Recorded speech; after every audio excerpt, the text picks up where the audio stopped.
Hi everybody, I am doing a live on eating today and I hope that my sound is better than last time. But something happened with my son this weekend that made me think about how far we have come with eating. At the same time, from the outside looking in, he doesn't eat that well at all. So I have 5 things to help you think about how to approach eating with your PDA child, especially if this is their stickiest basic need, and we'll talk about that. But first, I just want to tell you sort of where we started in burnout and then where we are now, and then I'll get into the tips. So when my son reached burnout, he was 4.5 years old, and he had never been a great eater, but he had never been like an eater to the point where I was worried about nutritional intake.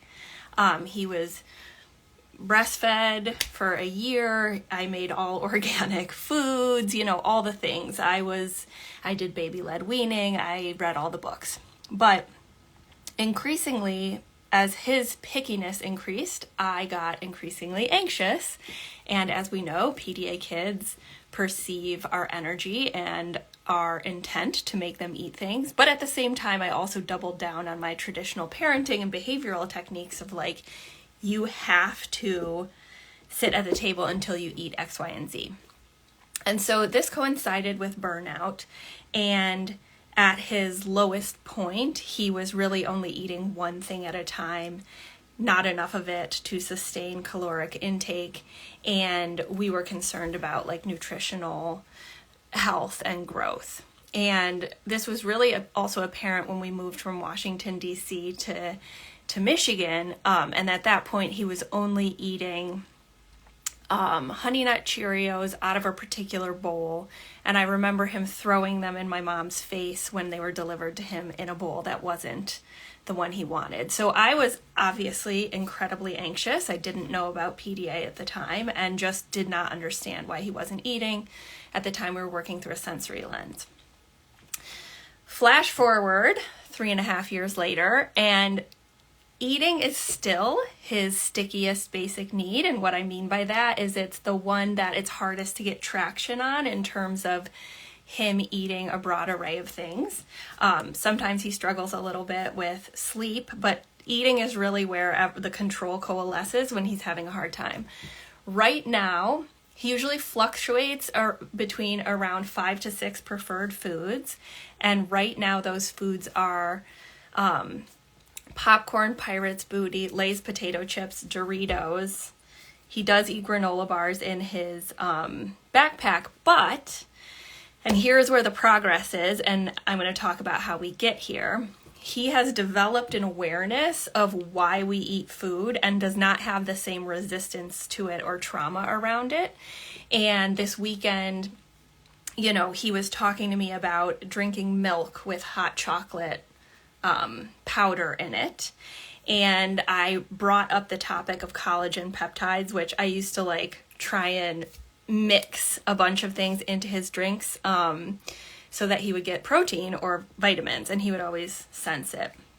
But I said, do you remember the collagen peptides? I wonder if you would feel ready to put a tiny bit in because you're trying to build muscles now and you want to be strong for ninja class. And he was like, yeah, let's try it. And he also asks for steak and sometimes like Culver's chicken nuggets. And I know these aren't like he's eating an array of a million vegetables and we're having green smoothies. Like, of course, that's not like success in my world, but I do feel heartened that he's taking on the responsibility for his eating more and more.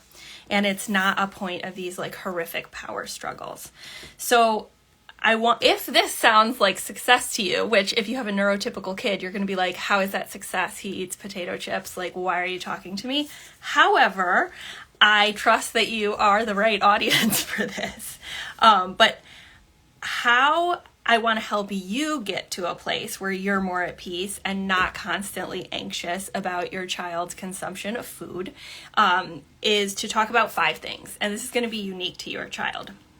But the first pattern that I notice with working with hundreds of families is that, especially when a child is in burnout or when they have, when they're approaching their threshold of tolerance, whether it's in a week or a day, that they have one sticky basic need that's most impacted. Okay, so, we have the basic needs: hygiene, eating, toileting, sleep, and often in burnout, all four of those are impacted. The nervous system of our children will disable them from accessing those basic needs. But for our family, it was eating, right? He did have some struggles with some toileting and sleeping, but it wasn't this moving into a 24-hour sleep cycle or needing to use diapers again. So that's the first thing I want you to think about, is whether or not eating is the sticky basic need or where control coalesces for your child, because the way that you approach supporting them has to reflect that. If it is their stickiest basic need, we really need to be careful and manage our energy even more around that, because the pattern in terms of looking at indicators of coming out of burnout and improving is really going to reflect whether or not it's their sticky basic needs. So for eating, for my family, that's the last one that we still sort of look very atypical from the outside with, if that makes sense. And if it's just something they struggle with, then we don't have to be quite as careful about emphasizing it. I hope that's making sense. So reflect for yourself, when my child is having their hardest time or when they were in burnout, what is the one basic need where you saw the most struggles? Okay, and feel free to drop it in the chat, or if you're listening to this as a podcast episode, just, say it out loud to yourself, your partner, or think about it. Okay, so the point here is just recognizing whether it's the stickiest, and if it is, really letting go even more around it. The second thing to think about, and I know that this is, it's definitely a component piece of the experience. It's the sensory experience. However, so often when we're working with therapists, or even when we're initially working through the sensory processing lens, we infer that all of their struggles with food are based on their sight, their smell, what the food looks like, tastes like, feels like in their mouth, and therefore we work with them through a sensory lens. But the key here is that a lot of the protocols and even supports for sensory processing disorder, if they're not applied with autonomy and nervous system accommodations and a PDA lens, they can actually backfire and make it harder for your child to eat. And so that's not to say you should not have your child in occupational therapy, or that you shouldn't be approaching food and eating with medical professionals and therapists. It's just to say that, and I'm going to talk about this, we need to have some accommodations that really account for the main mechanism, which is that your child's brain perceives threat every time it perceives a loss of autonomy or equality to those around them. Thank you for all the waves. You guys are so supportive. Love it. So in terms of what we can do in implementation, the first thing I would say, and this applies to you, your partner, your parents or in-laws if they're around when eating is taking place, and therapists working with the child, which is to manage your own anxiety. Oh, hey, Mom. Hey, Mom. My mom just joined the live, so I'm saying hi. Is to manage your own energy around it, because it is very easy as a parent to drop into severe anxiety and sort of this impatient energy of we have to solve this right now. This is a basic need. And I know that all of you have felt this, whether it's your child is not sleeping, your child is not eating, right? Your natural instinct as a mother or father or someone who loves the PDA child is going to be shit, I need to fix this right now because it's going to impact their well-being. But paradoxically, one of the major things we can do is just try as hard as we can to model for our child that we've got this and that it's okay, right? Because we need to sort of dance on that edge of letting go, but also signaling to them that we're going to figure this out and I'm in control here. Not control in the sense of like I'm the authority, but just like you're going to guide them through. Someone just said this, it's not just sensory is a massive light bulb moment. Yes, no, for me too. I spent like a year and a half just working through the sensory lens, and so often these wonderful sensory accommodations that can really help our children backfired or degraded trust between us because I wasn't allowing there to be autonomy within the sensory accommodation. So that's just something to keep in mind. So when I work with parents in a coaching container or in a package that's more intimate, sometimes we work on this letting go practice or of managing our anxiety like one day at a time, right? Because we have brains that go from 0 to 100, we catastrophize. And so I'm never going to say to a parent, like, just don't worry about the fact that your child's not eating, but rather, can we in the moment for the next 2 days let go?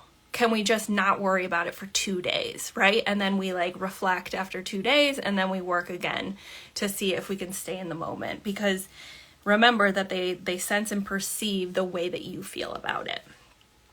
Okay, and the more you're trying to make them do something, the less likely it's going to happen. The fourth thing I want to talk about is just like the accommodations that I always talk about on this page, but want to show how we would apply them to an eating scenario. Okay, so the first one is obviously autonomy, freedom, and choice. Okay, so this can be applied to where your child eats, how your child eats, what they eat, and, what they're doing when they eat. I know that there's trade-offs because, like, personally, I let my son eat when he needs, and he eats on the couch, and I always have crumbs in my house, and it's a lot of work for me, right? But the benefit of him actually being able to consume food outweighs the cost of a really messy living room. But you have to see the causality there, or else you're not going to make that decision. The next is incorporating offerings or strewing. So this is just like a visual or sensory cue that something is there that they can engage with or not. This is from the homeschooling literature, Sandra Dodd. It can be very helpful to not say anything at all and just leave out a buffet of choices. Always preferred foods nearby them, like when they're watching an iPad or when they're doing Legos, right? So it doesn't have to be a mealtime. It can just be, I'm going to put out 6 choices and set it next to them without saying anything. Okay, and this is something that I still do, especially when my son is struggling more. So let me just give you context. For example, my younger son's 4th birthday was on Monday. Right? And birthdays are obviously hard for PDA kids because there's that automatic sensation that their sibling or another kid is above them, which sets off the threat response. In addition to that, my now almost 8-year-old PDA son has decided he's ready to get rid of his pacifier. Because at home, this is an oral regulation tool that he uses, and I allow it to regulate himself. And so he has decided, I know it's like such a big deal. I gave up on it 3 years ago, and I'm just like, oh my gosh, he's actually ready. And the reason is because he wants to do a sleepover with one of his friends. So he's really working on it, but he's irritable, just like you would be if you were quitting smoking or something. So where I see this also playing out, not just in his behavior, is in his eating. Right? So this morning, he was having more trouble starting his meal, starting to eat his chips, take his medication, etc. And so I applied the strategy of a buffet, right? Just bringing him a bunch of things so he doesn't have the demand of even articulating what it is he wants. Additionally, I offered, which we do sometimes when we can see he's peaked, is you can eat a treat before you start eating. Maybe that's what Venom, which is what he calls his threat response, would like to get your body ready to eat. It's totally counterintuitive as a parent, okay? But remember, we're just working to de-escalate or preempt that threat response, which gets in the way of our child eating. Using declarative language, I always err on the side of not using a lot of spoken language, but hi guys. Yes, I see someone talking about tendency to overeat. So I'm not going to talk about that today. I'm talking about like kids not eating, because it's two different things. So, but you can use the next accommodation, which is the declarative language, right? Which is saying, I'm noticing, or I wonder, or you can, or I can, right? So when my son's like, I can't eat, I say, I can do this. I can go get you some popcorn. I can get you a glass of water, instead of saying, do you want a glass of water, right? Because that direct question will immediately have his brain perceive a loss of autonomy, equality to me, threat, and we're escalating, right? We're either activating or accommodating. The next pattern, which has been so interesting for his occupational therapist to see, and for me as well to learn from her, is just the having those preferred foods that are very common in autistic children. And I've actually done some coaching with an autistic adult around this to understand it. But that the PDA kids, they often add in a preferred food, and then after a period of time, whether it's weeks or months, they drop a preferred food all of a sudden, which is why if you're anything like my family, you don't buy in bulk, because for so long it would be like, okay, I'm going to buy like boxes and boxes from Costco of Pirate's Booty, and then he'd decide I don't like it anymore, right? So, just using that to your advantage of the novelty, right? They're the preferred foods, but also understanding like it's going to become an internal demand eventually, and that's okay. It can come back. But when we were working with an occupational therapist who specializes in eating, my son's been in feeding therapy for 3.5 years, and I'll talk about that in the last point, which is on therapy. It was a very confusing pattern to her, and part of why she started to recognize that my son was different than other neurodivergent children she worked with, because when they would work through a play and sensory model and a child would add a food in, it would be an expansion of the total amount of foods. But with my son, he would add something and then drop another, and it would always hover at the same amount. And so that's a pattern she also sees when she works with other PDA kids. So that's something to keep in mind, and just know that like it's typical of these kids, right? It doesn't mean they're never going to eat it again, but we allow them to drop, and you can use it to your advantage to introduce new things that will sort of override that threat response. And then, so those are the accommodations I would suggest. Like if you want to share, I'm going to put this into the podcast, so if you want to share this with your occupational therapist to introduce sort of these accommodations if you are working on feeding therapy.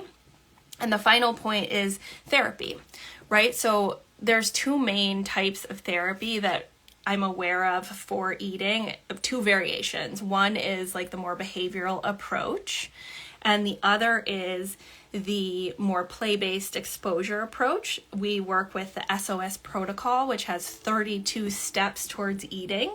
So like the first step is just being in the same room as something like broccoli, and then the kid will put it on their nose and drop it into a bowl, and their forehead and their lips, and spit it into the bowl, and eventually might eat it and swallow it. But there's 32 steps between being in the room with a food and having it go into your mouth. Okay, so it's a very gradual exposure-based approach. It's very play-oriented. Like the first time we did it, we used like hammers and smashed the food, and we made art with it, and we spit things, and but even though it was play-based and exposure-based, it was still not giving my son enough autonomy in order to make it successful. And so like any therapy that you do, even if you're working with a professional, it has to be adapted to a PDA child. And so what we did, we dropped the home protocol because that was too stressful of like having him try things and be exposed to them at home. We allowed him to have a preferred food throughout. So he munches on, like, he'll have a Twix bar when he first gets there. He can get up and down and like search foods in the refrigerator instead of needing to sit. He He can decide not to do food school. We call it food school. Some days he decides to. He decides when he's going to do it. In the middle of the OT session, he'll say, let's do food school, and we'll do it. And he'll munch on Cheez-Its in between the exposure foods, which gives him a sense of control. Right? So it's not like, okay, you had your Cheez-Its, now we need to move on to the other foods. And these are subtle things in addition to like the therapist managing their energy, not having an agenda, allowing it to be fluid, using declarative language, all the things, but actually altering some of the protocol itself. And obviously you need to have a therapist who is willing to have a curiosity mindset and be open to learning about PDA, but they can make a ton of traction. Oh my gosh, hi Christy! I just saw one of my best friends from childhood on here. So fun, so fun. Okay, so like any other therapy, there's no like therapy is bad, therapy is good. It just needs to be adjusted for our kids. And because there isn't like a huge awareness of PDA, you will be the one who needs to educate the therapist in order to apply this in a way that's supportive of your child. So I'm so happy to be here with you guys. I hope that was helpful to get you some more clarity on how to support your child with eating. I'm taking a note of the person who asked about overeating, and I will think about that. I actually haven't worked closely with any coaching clients who had that issue. Let me think about it. Okay, that's all for today. It was so nice to see you guys. Thanks for your waves. I hope you have a good rest of your day. Bye from Michigan.